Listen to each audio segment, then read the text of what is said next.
I'm gonna be honest, when I first heard the premise of this film, I immediately thought of Sal 9000. For those of you who don't know who I'm talking about, watch this video. Reason why I can't show you the video myself, copyright. But watch this video, then come back here, and you can probably see why I would think about such an incident. Yeah, before this gets any awkward, let's just start this episode of Romney's Reviews.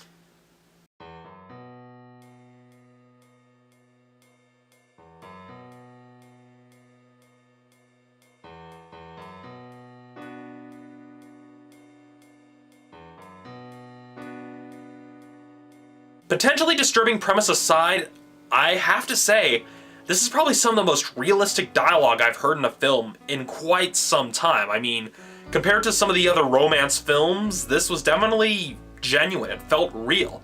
And this is coming from someone who's never been in a romantic relationship, but can at the very least tell that this is how people talk, as opposed to the way most romance films would make us think people would talk. And so that's really the first compliment I really have to give the film, is that the dialogue, everything, it felt real. The dialogue and the emotions we both see and hear, it all felt real. Speaking of which, I have to give some real props to Joaquin Phoenix here because, well, this is a very sensitive character, and he does a really good job of playing kind of this sensitive writer who's gone through a really bad divorce, and it's just communicating some of that stuff visually is challenging, and so he definitely did a good job with that, and also had a nice sense of comedic timing, especially considering some of the early moments of the film that make you just kind of go, "Arr." And he has the same emotion. He's also going, "Arr." And so, yeah, Joaquin Phoenix definitely gave a really good visual performance. And while he gave a good visual performance, some props also really have to go to Scarlett Johansson for her voiceover as Samantha. Now, I know that there was a different actress, I don't remember that actress's name, I think it's Samantha Horton or something, but there was a different actress that was on set that they were initially casting, and Scarlett Johansson essentially dubbed over the lines with the original actress's blessing.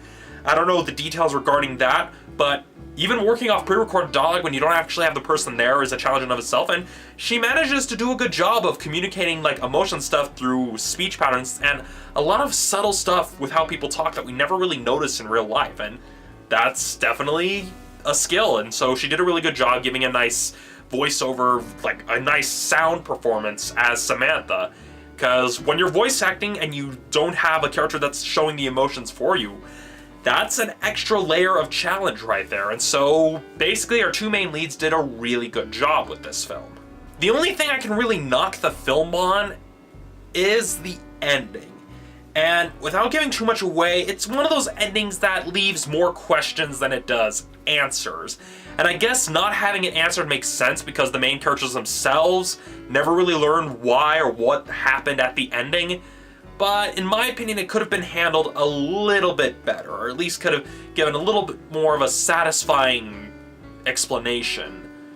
But it's not as bad as other endings that have gone with the unanswered questions, but that was definitely kind of the one nitpick that I have to give the film, is that the ending didn't quite feel satisfying, but I guess it is supposed to be kind of an open-ended sort of ending, so yeah, there's that.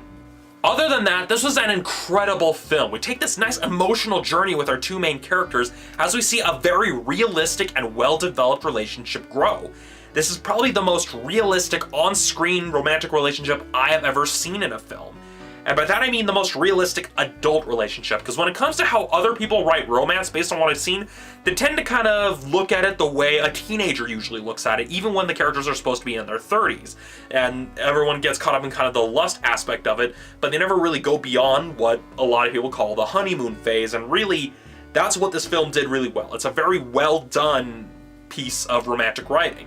And in addition to doing a good job with the emotional aspects of it, it's also a really good piece of speculative fiction, because not only does it show kind of the effects having a hyper-intelligent OS would have on a society, it also gives us insight into what kind of society would create the kind of program in the first place.